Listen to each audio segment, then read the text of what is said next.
You to sell like 4 books. Thank you for hosting me again on Modern Day Debate. It's my pleasure to confront and debunk the preposterous flat Earth theory that has been roundly mocked and ridiculed. But I like to take their claims seriously because I know they're just in need of someone who will help them come to the perfect circle of enlightenment.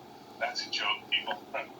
According to their theory, the Earth is topographically flat rather than a sphere or an oblate spheroid. I intend to demonstrate with irrefutable scientific facts that this claim is utterly false.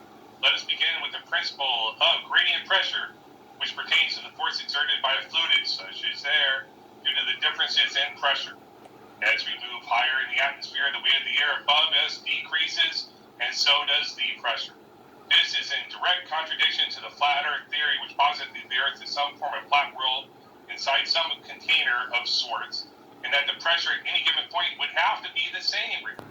Would have to be the same. No, the gas doesn't equalize because all gas is produced at sea level by animals, humans, plants, vegetation, trees, oceans, lakes, and gas that seeps out of the earth.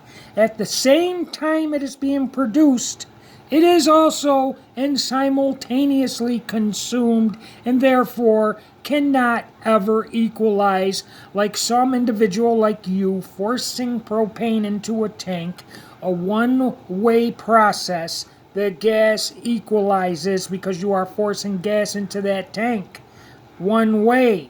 It is not being consumed like it is on the earth by the very things that produce it. Trees produce oxygen and we breathe it. It cannot equalize. And when we shield equipment for electromagnetism, electrostatics, we don't get lighter, folks.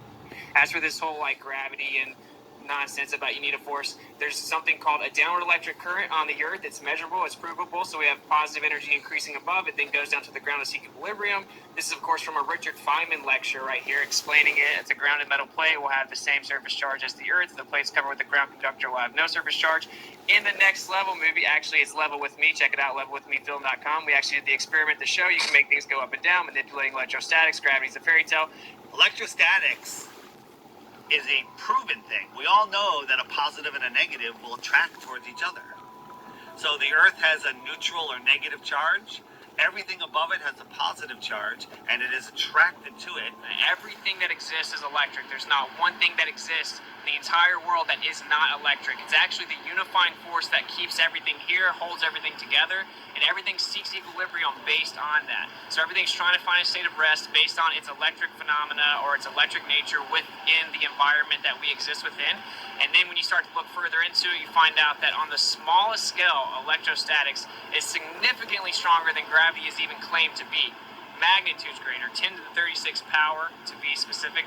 So everything, simply put, everything that exists is electric. Everything that is falling to the ground or not falling to the ground is seeking equilibrium based on electrostatics. We can actually test this. We can use something called a corona motor, and whenever we manipulate electrostatics, we can make things levitate. We can make things go up or down, and we can actually change how fast they go down. We can also manipulate the weight of an object simply by manipulating electrostatics.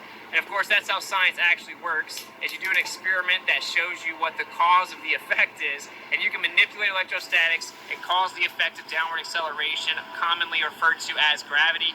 Of course, I've never seen a test that manipulates space-time, and you will never see that. It doesn't exist. Everyone thinks that the reason things fall is because of gravity, but actually everything that exists is electrostatic. So whenever things go to the ground, they're seeking equilibrium, so they go find their balance on the ground where their charge disperses or spreads out in through the ground. Where their charge disperses or spreads out in through the ground. So we have positive charge in the air, we have negative charge on the surface of the earth or on the ground, which is why it's called grounding. And then we introduced positive charge, and then it went back down to the ground to seek equilibrium. This shows that that's actually what objects do when they fall to the ground. They go to the ground because of the electric forces, and they seek equilibrium on the earth. We knew about it as in the 1950s, even earlier, and it's all been hidden because if humans were allowed free energy, free movement, and able to explore, we would find out what this place is. We'd find out our position in this world. And that's the number one thing. True. Why are they hiding flat Earth? Why? What's the motive? And the motive is to keep us dumbed down, not knowing who we are, not knowing where we are, not knowing the true power that we have, and not. And don't forget the creator. That's why I do this sometimes. You know, some flat earthers like to hide the creator. We were made. Matter cannot pop into reality spontaneously. It takes matter to produce matter. Why do you forget that, Dave, and other things? Having true freedom. Here's the downward electric current going down to the surface of the earth. So if you deny this, you deny basic, measurable, empirical evidence that can be done by going out in the earth and measuring that there's a measurable downward electric current on the earth. Oh, well, let's not talk about that. All right. Also, you don't need gravity for anything to do with the Earth. You can solve for downward acceleration using a kinematic equation. It has nothing to do with gravity or the idea that mass attracts mass, which is not even what your belief system is anymore. But you can't calculate gravity with kinetic energy. So you don't need it at all. All you need is the height Moron. of the ball or whatever is falling. Then you need downward acceleration, what you're solving for, the time and the initial velocity. I'm This sorry. kinematic equation can solve for little a or little g, quote unquote, which is downward acceleration. Everywhere on the Earth, for all engineering, anything you use gravity for can be solved completely without the idea of gravity. So electrostatics you're talking about first, the ground grid. I test ground grids. I build things like Faraday cages to protect electromagnetic pulses and stuff like that. Electrostatics, and when we do that, it doesn't flow. Do you know what strawman fallacies are? I do. So tell Did me I say a Faraday cage would make the- something float? No, but it blocks electrostatics. It reduces it. Oh, so it's still there. Okay, and so did you It not know reduces that? it. You don't get lighter, though. Let me teach you something. You're just measuring the acceleration of gravity. You're calling it a fact. You're not explaining why that is. You're trying to use electrostatic to prove it is, but where's your independent dependent variable to prove that you change the electrostatic to produce Oops. a direct change in the gravitational force that you're measuring, the velocity, the speed of things following? Let me answer this. Okay, so I use a Van de Graaff generator, which has a little belt on it. It creates friction and creates electrostatic charge, and it makes objects float. It'll change their weight, make them go up, and change how fast they go down. Independent variable electrostatics, dependent variable objects going up or down. I manipulated it, showed the cause and effect. Now you do the same thing for gravity. Go. I understand the test you're doing. Go, Creating he said. an electric field underneath the device, which Yeah, causes okay. it to hover underneath the device. Is that Wrong. correct? You don't even know How how are you it doing works. it then? Doesn't If even the know how it polarity of the works. field based on the two Gaussian surfaces, the field's polarity flips, and then electrostatic transference and induction to the object makes it goes up relative to the polarity of the field. What? Any object? Yes. Any object. I've done Any iron filings, hair, styrofoam, rubber, all kinds of like insulators. Everything that's Wood. insulators. Baffled. Things. Lead. Well, it's important for lead to have more than my Van de Graaff, which is only about 250,000 volts. But yeah, you can make anything flow with enough electrostatics. In fact, you don't know that. Maybe you should go read MIT. How many volts are you using? MIT. He already told you 250,000. Around 50,000 250,000. I just said that. So can you? Why can't you shield against electrostatics and see that things float? Because the object still has mass and weight and density. So Oh, what God. what holds the matter together? It's Mass. not just electrostatics. There's a mass charge equivalence, and this is going to be way over your head, but there's a mass charge equivalence because everything has a fundamental physical constant of elementary charge. So mass and charge, there's an equivalence within that with energy density and electromagnetic vacuum. But what I want you to answer me is what holds the matter together? Go ahead, man, Zoom. Oh, who's this guy? Come on, Zoom. Crackhead. The weak force, I electromagnetism, the apologize. fundamental forces of nature is what hold things together on the atomic level. That's not what holds the matter together. And keep it real, that's as far as my knowledge goes with this. Thank you. Really, yeah. So actually, there's something called the electroweak force. The weak force is intrinsically electromagnetic as well. I was just naming a few. If there's more, enlighten me. No, there's not more, and you don't understand. Or Hey, buddy, what's mass? Is mass the amount of matter? Yes. Yes. Okay, so if we're going to talk about mass, we need to know what holds the matter together so we can have an amount of it, huh? If we're so wrong, what is holding things together then? Okay, they're called all Gravity. Wrong. All First of all, he says we're so wrong. You're not wrong. It's your overseers who are wrong. You're wrong for instantly believing everything they say. That's what you're doing. That's how you classify knowledge. That is not learning. That is programming. Oh my goodness. molecular What's attraction he smoking there? forces are electrostatic in nature, and it's 10 to the 36 power stronger than gravity's claimed to be. Right, yeah. Is strong and weak nuclear force electromagnetic? You don't know what that is. I don't. No, I don't. I'm not a physicist. Exactly. So stop saying stuff you don't know. Right, You, use the the metals that matter together is electrostatic. Yes or no? Right. Guys have Based upon so much. testimonials of people that are Hey experts guys, in the Feel field. to authority. I mean,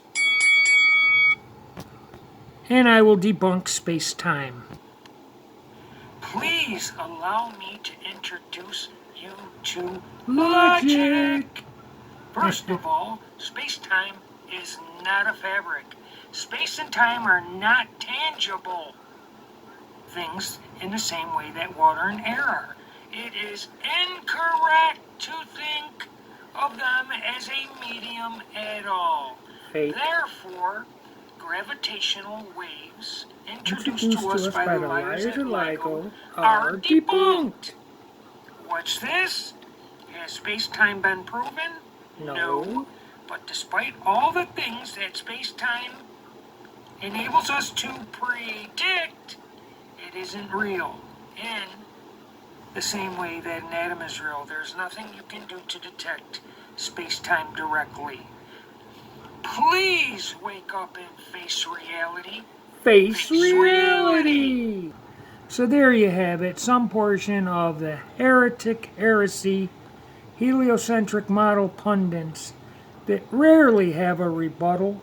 When they do, that's what it looks like on modern day debate. Otherwise, all you're going to get is hissing, chanting, profanity, vulgarity, spittle flying everywhere, keys on the keyboard flying, getting smashed, kicking, screaming, tantrums. These people, I implore these heretics to search their heart and try to employ independent logic. I know it's painful. I know it's easier to instantly believe, memorize, and regurgitate everything we're told by individuals in white lab coats with PhDs and physicists. I know that's easier. I used to do it myself. I wasn't happy with the flat earth phenomenon when I first come across it. Do you really think I woke up one morning and decided to pick the dumbest, stupidest topic to go then preach and believe and represent in my small way? No, not at all. I don't care what people think, especially when I'm telling the truth to the best of my ability. You must stop instantly believing material. You must be able to first understand what it is you then want to believe. Once you can at least understand it, then you can go on to verify and attempt to demonstrate it. If those factors cannot be met, especially the understanding part, you shouldn't instantly believe it. That's the way we've been programmed. We've been programmed to believe a whole lot of nonsense through propaganda. Like, you're not going to want to hear this. Oil, being a fossil fuel, is propaganda. They promote oil as a fossil fuel to teach scarcity. If a commodity is scarce, they can drive up the price. Now, we drill for oil at 30,000 plus feet, but no fossil has ever been found past 10,000 feet. Now, how does that work? That doesn't compute. They want you to believe that oil is matter that dropped dead, plants, trees, animals, keeled over, rotted, and over millions of years turned into oil. Well, that's wrong entirely. The Rockefellers, who made millions and billions of dollars selling oil, but mostly in the transporting oil, got scientism to classify oil, petroleum, as a fossil fuel in Geneva around 1930 something to promote scarcity. The oil, which we used as a lubricant in the early days before combustion engines were around, We used it as a lubricant. Oil is the earth's blood, okay? They lie. They say they empty a well, but in reality, when they do, it is full with oil again within 5 years. They do not want you to know that. Oil is the earth's blood. It's the earth's lubricant. We used it as a lubricant for wheels and on the wagons and for all manner of tools. Oil is the earth's blood. It is the second most prevalent liquid on the earth next to water. Now, of course, I don't want you to turn around and start instantly believing me or anyone. You must be able to verify and demonstrate it. In this case, verify it. And then you believe it. Don't just revert back to instantly believing some guy on YouTube, me, or some flat earther or some other person seemingly telling the truth. You must be able to verify it. Now, the people out there, they're not going to want to hear that. They're not going to want to hear about Operation Northwoods, where the CIA and other miscreants in our government were busted. It is on record, Wikipedia, Operation Northwoods, where they wanted to take out Castro or do some nonsense in Cuba, so they were gonna do some terrorism in the United States per U.S. operatives, sabotage, and blame it on Cuba. You know what? I got a minute or two. Let me show you what I'm talking about. And here we are, Operation Northwoods on Google, Wikipedia. Operation Northwoods was a proposed false flag operation that originated within the U.S. Department of Defense of the United States government in 1962. Now, what they were going to do, maybe I'll open it up. Let's see. You can do it yourself. Just Google Operation Northwoods. The operation proposed creating public support for a war against Cuba by blaming Cuban government for terrorist acts that would be perpetrated by the U.S. government. That would be terrorist acts in America that were perpetrated by U.S.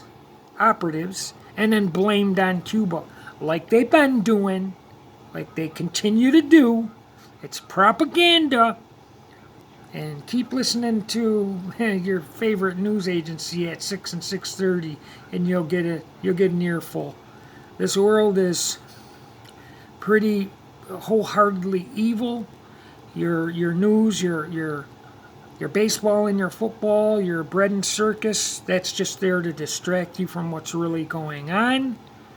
And if I were you, I'd take some time to face reality.